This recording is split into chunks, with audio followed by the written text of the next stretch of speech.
우리 다 같이 기도하시겠습니다. 하나님 감사합니다. 비가 오고 코로나로 인하여 또 여러 가지 일로 인하여 우리의 마음이 참 번잡하고 혼란스럽지만 오늘도 하나님 말씀 앞에 우리가 앉아 있습니다. 전하는 자나 듣는 자나 다 겸손하게 말씀에 또 순응하게 도와주시고 아버지, 오늘은 말씀에 대한 계요를 함께 나눕니다.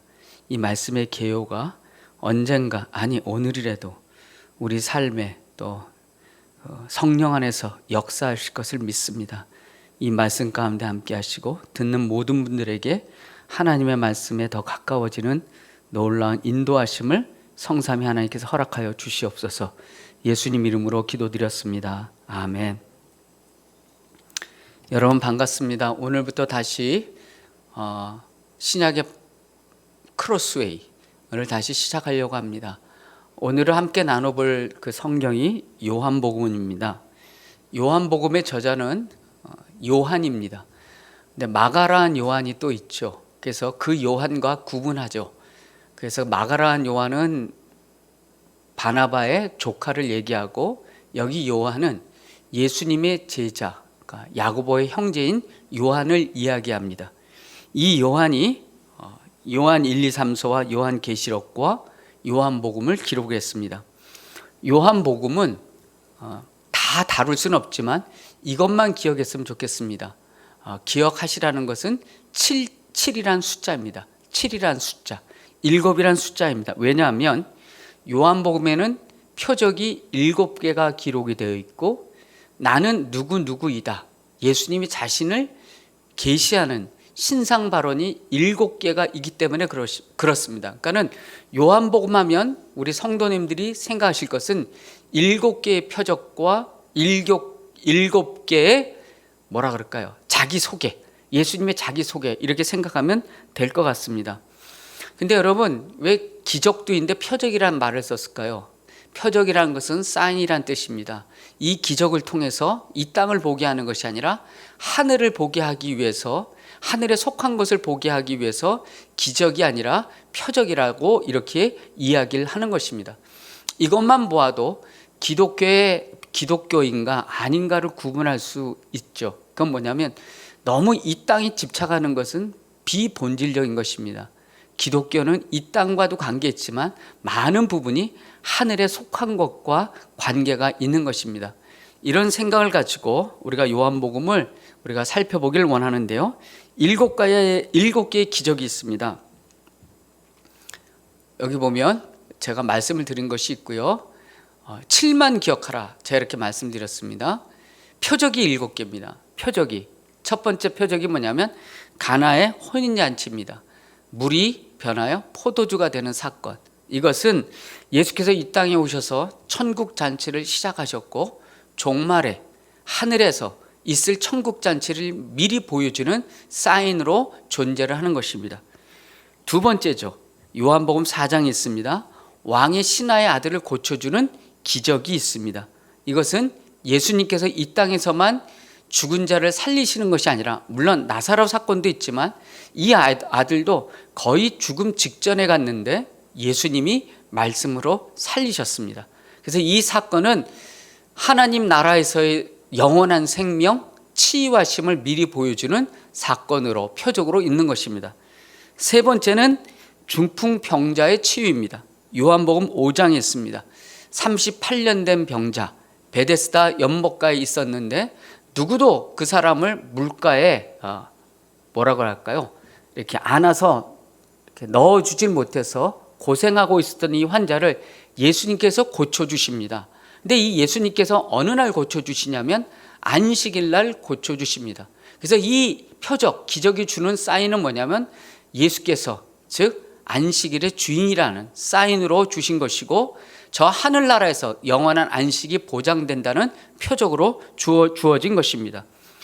그 다음에 이제 또 표적이 있죠. 6장에 보면 5천 명을 먹이신 이 기적, 표적이 있습니다. 이것은 예수님께서 생명의 떡이라는 것을, 그렇죠, 생명의 떡이라는 것은 그분을 통하여 하나님 나라에 들어간다는 사인으로 주어진 것입니다. 그 다음에 예수께서 바다 위를 걸어가셨습니다. 예수께서 바다 위를 걸어가셨다는 것은 바다가 잠잠해졌다는 것.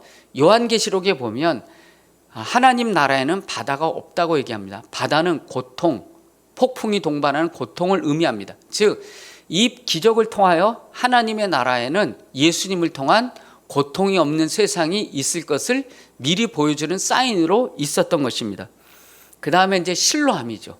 실로암 물가에 가서 날 때부터 앞을 보지 못하는 사람이 앞을 보게 됩니다. 이것도 표적 6번째입니다. 이것 또한 하나님 나라를 볼 수 있는 영적인 눈을 이 땅에서 예수님을 통해서 갖게 될 뿐만 아니라 아마 우리가 하늘나라 가면 주님을 얼굴을 대하여 볼 것이고 모든 궁금한 것을 물어볼 수 있는 그 사인으로서 실로암 물가에 있는 앞을 못 보는 사람이 눈을 뜨는 표적이 기록된 것입니다. 마지막은 이제 나사로의 부활이죠. 7번째입니다. 11장에 기록이 되어 있습니다. 나사로가 죽음 가운데서 부활한 것처럼 예수님이 부활이요 생명이라는 것, 예수님을 통하여 누구든지 영생을 얻는다는 하늘에 속한 사인으로서 이 표적을 행한 것입니다. 즉 요한복음 하시면 제가 7 말씀드렸습니다. 7개의 표적이 있다. 이것을 먼저 기억하시면 될 것 같습니다. 두 번째는 제가 말씀드린 대로 신상발언 7가지가 있다고 말씀을 드렸습니다. 첫 번째는 6장에 있습니다. 예수께서 오병이어 기적을 행하신 후에 뭐라고 말씀하시냐면 나는 생명의 떡이다 이렇게 얘기를 했습니다. 조상들이 먹은 그 떡과는 같지 않다. 그 떡을 먹은 사람 다 죽었지만 나를 먹는 자는, 나를 믿는 자는 영생을 소유한다. 즉 예수님은 생명의 떡으로 자신을 계시하셨습니다. 그 다음에 8장에는 뭐냐면 아까도 제가 앞에서 말씀드렸죠. 실로암 물가에서 이렇게 사람을 보게 하지 않았습니까? 날 때부터 앞을 못 보는 사람, 예수께서 빛이신 예수님으로 이렇게 뭐랄까요? 이야기하셨습니다. 그러니까는 지혜 있는 자들의 눈은 어둡게 하시고 지혜 없는 자를, 볼 수 없는 자를 보게 하시는, 즉 예수께서 참다운 진리, 참다운 하늘에 속한 것을 보게 하시는 빛으로 계시를 하셨습니다. 그 다음에 10장에 가면 나는 선한 목자라 이렇게 자신을 얘기합니다. 그러니까는 신상 발언의 이 형태를 보면 나는 누구누구이다. 나는 누구누구이다. 그러니까 영어로 좀 죄송하지만 I am 뭐뭐뭐이다. 이렇게 삼형식 같죠. 여기까지가 저의 영어의 전부입니다. 나는 뭐뭐뭐이다. 그러니까 나는 선한 목자이다. 이거 선한 목자이다. 나는 선한 목자이다. 다른 사람들은 다 싹꾼이고 앞에 온 사람은 강도이고 양을 버리고 도망가지만 나는 양을 위하여 목숨을 버리며 그렇게 말씀하시죠. 그리고 또 양은 내 음성을 알고 또 양도 목자의 음성을 안다. 예수께서 자신을 선한 목자로 이야기하시고 또 하나가 있습니다. 거기는 뭐냐면 나는 양의 문이라. 나에게 들어온 곳만 안에만 생명이 있고 안전이 있다는 것으로 말씀하셨습니다. 그 다음에 이제 11장에 가면 나사로의 부활을 얘기하시면서 뭐라고 얘기하시냐면 나는 부활이요 생명이다 이렇게 얘기했습니다. 그러니까 예수님을 통해서만 부활이 있고 영생이 있다는 것을 말씀하신 것입니다. 그 다음에 14장에 가면 내가 곧 길이요 진리요 생명이니 나로 말미암지 않고는 아버지께로 올 자가 없다 이렇게 신상발언을 하십니다. 마지막으로 이제 또 말씀하시죠. 요한복음 15장입니다. 나는 포도나무여 너희는 가지니 너희가 내 안에 있으면 많은 열매를 맺는다는 그런 말씀을 하셨습니다. 이제 성도님들 정리가 되셨죠? 요한복음 하면 뭘 생각하시냐면 반복되지만 7가지의 표적과 7가지의 나는 누구누구이다. 이것이 기록된 것이 요한복음의 전체적인 뼈대라는 생각을 가지고 요한복음을 읽으시면 아주 쉽게 좀 뭐라 그럴까요? 접근할 수 있는 복음서가 아닌가 이렇게 생각이 됩니다. 이제 우리가 좀 살펴볼 것은 요한복음과 공관복음의 차이점입니다. 여러분 공관복음은 예수님의 사역이 주로 갈릴리 사역, 그러니까 예루살렘이 아래 있고 갈릴리가 북쪽에 있는데 그래서 그렇게 얘기들 합니다. 예수님의 공생의 3년 중에 2년 6개월이 갈릴리 사역에 집중되어 있다. 그래서 다른 복음서들은 예수님의 사역을 주로 북쪽에서 하신 것, 갈릴리에서 행하신 것으로 기록을 했다면 요한복음은 대부분 예수님의 시간을 예루살렘에서 보낸 것으로 기록을 하고 있습니다. 물론 2장에는 가나의 혼인잔치, 4장에는 왕의 신하를 고쳐주신 예수님의 모습, 6장에서 5천 명을 먹이시고 바다를 건너가신 사건은 갈릴리 주변에서 일어난 사건인 것이 분명합니다. 그러나 그 외에 요한복음 2장 13절부터 이렇게 시작하는 걸 보면 예수님은 예루살렘에서 유월절을 보내시고 성전을 청결케 하시고, 그 다음에 3장에서 예루살렘에서 니고데모를 만나시고, 5장에서 명절에 예수께서 예루살렘에 올라가시고, 7장에 보면 또 유대인의 명절 초막절을 예루살렘에 보내시고, 그 다음에 8장 10절에서는 또 성전에서 가르치시고, 11장에서는 예루살렘 근처인 그곳에서 나사로를 일으키시고, 12장에는 예루살렘을 입성하는, 즉 대부분의 사역이 예루살렘에 있었음을 기록하고 있습니다. 그래서 공관복음을 보면 예수님이 예루살렘에 올라간 것이 많이 없는데, 요한복음에는 적어도 3번 이상은 예수께서 그 예루살렘에서 계셨다는 것으로 기록을 하고 있습니다. 두 번째 차이점이 뭐가 있냐면, 요한복음은 예수님이 하나님의 아들이시고, 그러니까 예수님이 성부 그 하나님과의 깊은 관계에 있음을 다른 복음서보다 강조하고 있다는 것입니다. 마가복음은 4번, 누가복음은 6번, 마태복음은 23번. 근데 요한복음은 하나님을 예수께서 아버지라고 부르시는 그 기록이 107번이나 기록이 되어 있습니다. 이것 때문에 이제 예수께서 많이 곤란해지셨죠. 유대인들 앞에서 하나님 아버지가, 하나님 그분이 내 아버지다. 그 당시 이스라엘 사람들은 하나님을 이름을 부를 수도 없었고 하나님은 아버지라고 부를 수도 없는데, 목수의 아들이 그 하나님을 아버지라고 불렀을 때 이들은 예수님을 신성 모독죄로 고발할 수밖에 없었던 것입니다. 마지막 하나 더 차이점을 본다면, 공관복음에서는 예수님이 십자가를 지신 사건을 치욕적인 사건으로 기록을 하고 있다면, 요한복음에서는 예수님이 자신이 십자가를 지는 것을 영광스러운 것으로, 즉 십자가를 통해서 부활, 그 다음에 승천하는, 그러니까 뭐라고 할까요? 더 귀한 단계, 더 높은 단계로 올라가는 것으로 예수님은 그렇게 말씀하셨습니다. 그래서 요한복음 12장 23절에 보면 예수께서 대답하여 이르시되 인자가 죽을 때가 가까웠도다, 이렇게 말씀하시는 것이 아니라 인자가 영광을 얻을 때가 가까웠도다, 왔도다, 얻을 때가 왔도다, 이렇게 말씀하는 것입니다. 이것이 요한복음과 공관복음의 차이점입니다. 그럼 세 번째로 요한복음의 특징을 보겠습니다. 첫 번째는 예수님은 자신의 정체를 비밀로 취급하지 않았습니다.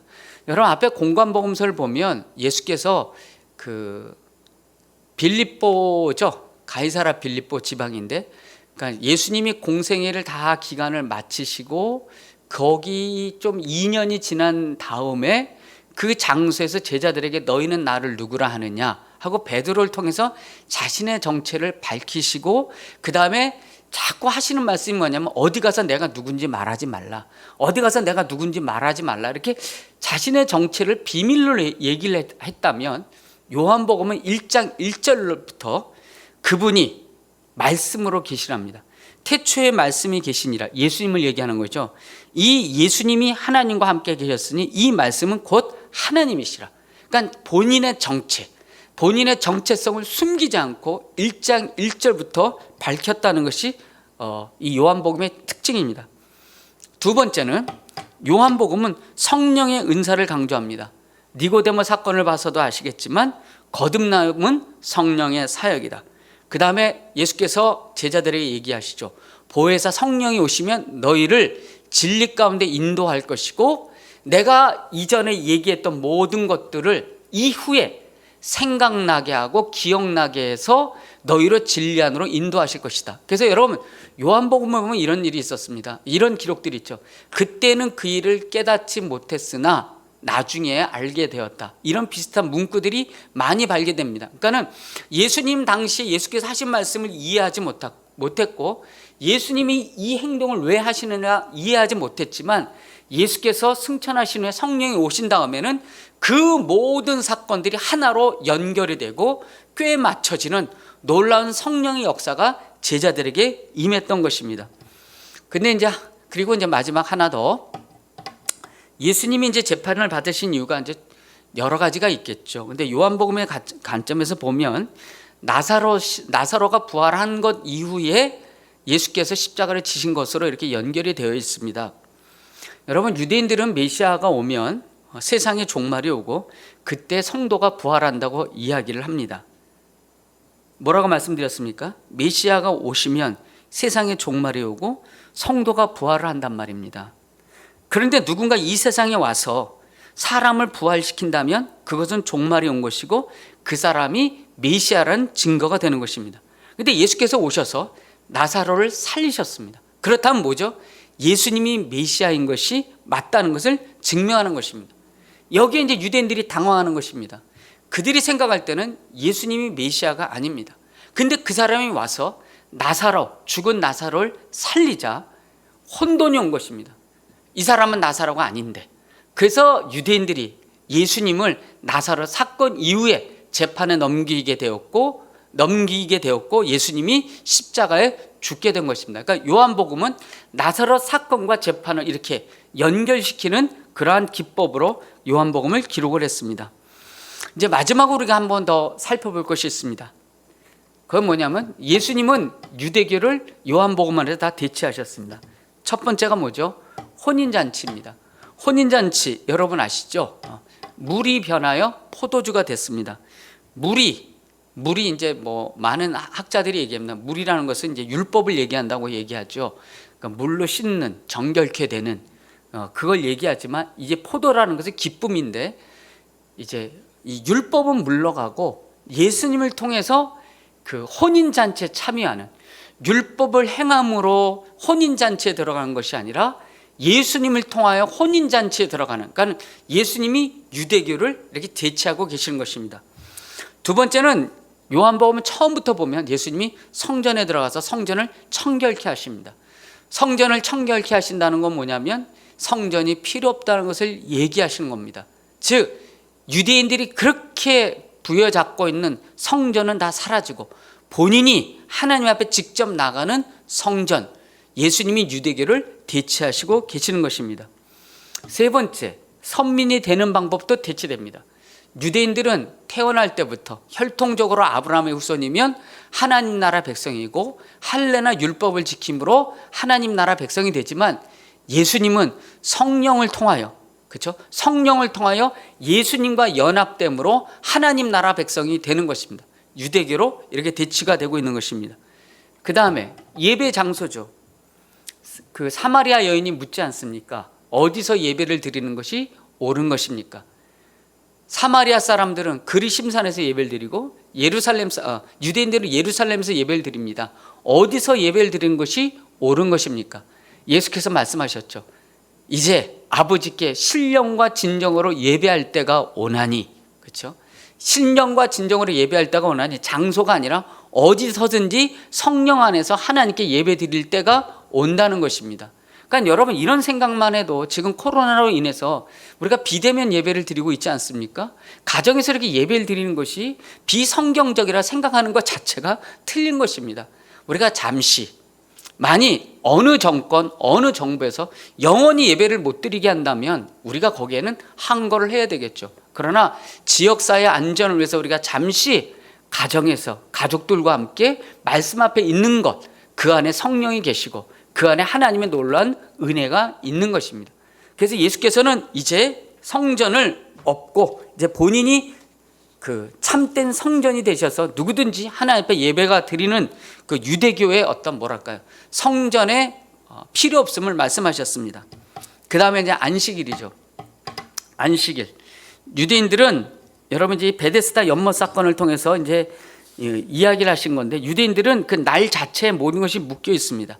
날이 안식일의 주인입니다. 날이. 근데 예수님이 안식일의 주인입니다. 그러니까 이 사람들은 이 안식이란 개념을 아무것도 안 하는 것으로 이렇게 생각을 했는데 예수께서 말씀하시는 건 뭐냐면 안식일 날도 하나님이 일하신다는 것입니다. 그래서 예수께서 하신 일이 뭐죠? 안식일에 사람을 고치신 것입니다. 그러니까는 유대교가 생각했던 율법적인 안식일이 아니고 우리가 이 주 앞에 나와서 예배를 드리고 함께 주일날 예배를 드림으로 하나님께서 주시는 참된 안식을 소유하는 것, 그것이 이렇게 토일에서 주일로 교차되는, 유대교가 사라지는 참된 안식의 주인으로서 우리가 주일날 예배를 드리게 되는 것입니다. 그 다음에 여섯 번째가, 이제 유대인들은 유월절, 영토, 그 다음에 만나의 구약적인 것이죠. 그 메시아가 오시면 출애굽을 시키고 그들에게 땅을 주고 또 그들에게 먹을 것을 주는 이러한 세상적인 메시아로 이야기를 했지만, 예수님은 이 출애굽 사건을 뭐라고 생각을 했냐면 죄로부터 출애굽을 생각하셨습니다. 죄로부터의 출애굽, 죄로부터의 출애굽. 그래서 본인이 구약에 있는 출애굽기에 등장하는 어린 양으로서 이 모든 백성을 출애굽시키고 그들에게 참다운 영생의 말씀을 주시는, 그러니까 영토가 이스라엘은 지역적인 개념이 아니라 하나님의 나라, 그렇죠? 온 세상이 하나님의 통치와 다스림을 받는 그곳이 하나님의 나라요, 그것이 바로 가나안 땅이라는 것을 예수께서 말씀하신 것입니다. 아직도 유대인들은, 이스라엘 사람들은 영토 개념이 강하죠. 예루살렘. 그러나 그 예수님은 이것을 확대시켰습니다. 사도행전에도 그렇게 되어 있지 않습니까? 성령이 너에게 임하시면 예루살렘을 떠나 온 유대와 사마리아 땅끝까지 이르러 내 증인이 되리라. 그러니까 우리가 예루살렘에 있지 않아도 지금 어느 장소에 있어도 그곳에는 하나님의 통치와 다스림이 있는 것입니다. 일곱 번째, 초막절입니다.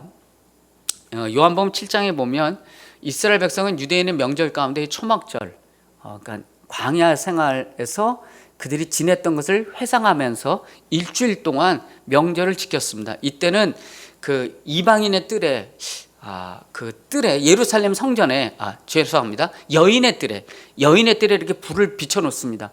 그건 뭐냐면 하나님께서 그들에게 불기둥이 됐다는 것을 말씀하는 것이고, 그 다음에 매일 번제를 드릴 때마다 실로암 물가에서 물을 떠다가 그 번제에다 붓습니다. 이것은 반석에서 물이 나왔다는 것을 상징화시키는 것입니다. 그러면서 하는 얘기가, 하나님, 이스라엘 백성들이 광야에서 만나를 먹었듯이 우리가 이 땅에서 하나님 주신 그 은혜로 풍년이 있기를 원합니다. 이렇게 기우제 같은 형식을 하는 것이 바로 초막절이었습니다. 근데 이 명절 끝날 예수께서 나타나셔서 본인이 그 구약에 있었던 앞길을 인도하는 빛이라고 말씀하시기도 하셨지만, 본인이 바로 생수, 너희는 이 물을 먹으면 목이 마르지만 나를 믿는 자는 너희 안에서 영원히 샘솟는 물을 주신다는, 성령의 물을 선사하시는 분으로 자신을 계시하셨습니다. 그러니까 구약에 있는 초막절을 예수 안에서 새롭게 해석하시는, 그렇죠? 영원히 목마르지 않는 물을 주시는 분으로 그 유대교에 있던 그 개념을 예수 안에 새롭게 해석을 한 것입니다. 그 다음에 이제 여덟 번째, 혼인잔치가 있습니다. 선한 목자입니다. 에스겔 34장에 보면 이스라엘 역사를 보면 지도자들이 다 양을 다 버렸죠. 선지자들도 그렇고요.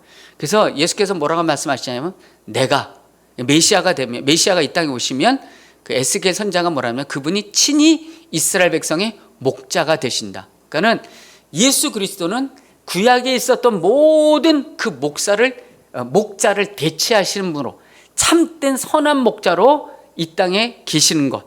그렇게 유대교가 유대교의 목자 개념이 예수 안에 새롭게 이렇게 변환이 된 것입니다. 그 다음에 여러분, 부활의 소망입니다.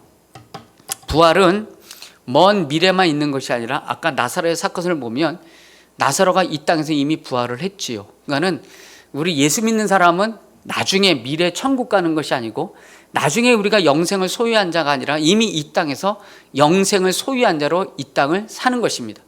유대인들이 세상의 종말이 오면, 그것도 맞죠. 세상의 종말이 오면 그때 성도들이 부활을 하고 그곳에 이스라엘 백성을 중심으로 한 예루살렘에서의 그들의 나라가 세워진다고 얘기를 하지만, 예수께서 말씀하시는 건 뭐냐면, 종말 때에 부활이 있기도 하지만 이 종말이 예수님을 통하여 이미 이 땅에 들어왔고 영생이 들어왔으므로 우리는 이미 이 땅에서 천국의 시민으로 이 땅을 산다는 것을 말씀하신 것입니다. 그러니까 이것도 유대교의 개념을 새롭게 대체하신 것이었습니다.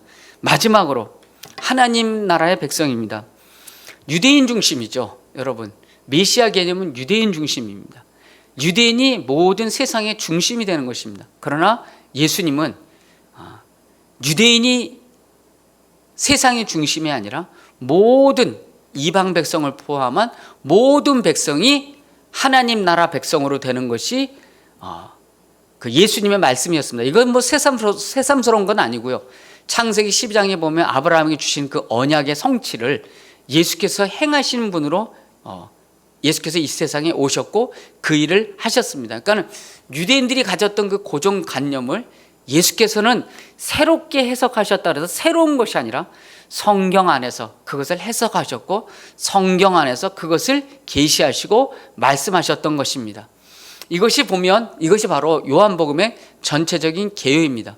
다른 공관복음서보다 요한복음은 사실 좀 어렵습니다. 거기에는 많은 신학적인 함축된 의미가 있고 그 표적과 사인을 통하여 이 땅에 속한 것이 아니라 하늘에 속한 것을 보여주기에 좀 어려운 점이 있지만 우리가 공관복음상 어떻게 보면 이렇게 지리적이고 말씀적이고 그 말씀도 해석하는 것도 어렵지만 때로는 요한복음을 생각하면서 보면서 그 안에 참된 영적인 진리가 무엇인가 한번 고민해보는 그런 시간을 갖는 것도 저와 여러분에게 참 좋은 시간이 될 것이라고 저는 믿습니다. 이런 마음을 가지고 한번 이 강의 들으시고 요한복음 하나만 기억하셔도 좋겠습니다. 7개의 표적, 7개의 스테이트먼트가 들어가 있는 요한복음, 이 생각을 가지고 요한복음에 들어가는 저와 여러분 되길 바라겠습니다. 기도하시겠습니다.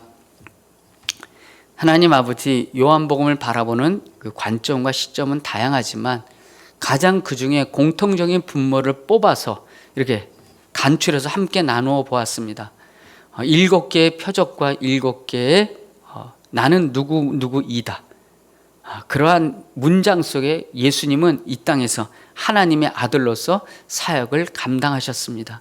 하나님, 이 혼란한 이 시대에 우리가 말씀과 진리 안에 서 있길 원하고 또 힘든 시기에 말씀 안에 있음으로 말미암아 성령 안에서 또 말씀을 사모하는 우리 모두 되기를 간절히 원합니다. 요한복음 강의를 듣는 모든 분들에게 하나님의 은혜를 더하시고 하나님의 축복을 더하여 주시길 원합니다. 감사하며 모든 말씀의 주인이 되시는 예수 그리스도의 이름으로 간절히 기도드렸습니다. 아멘.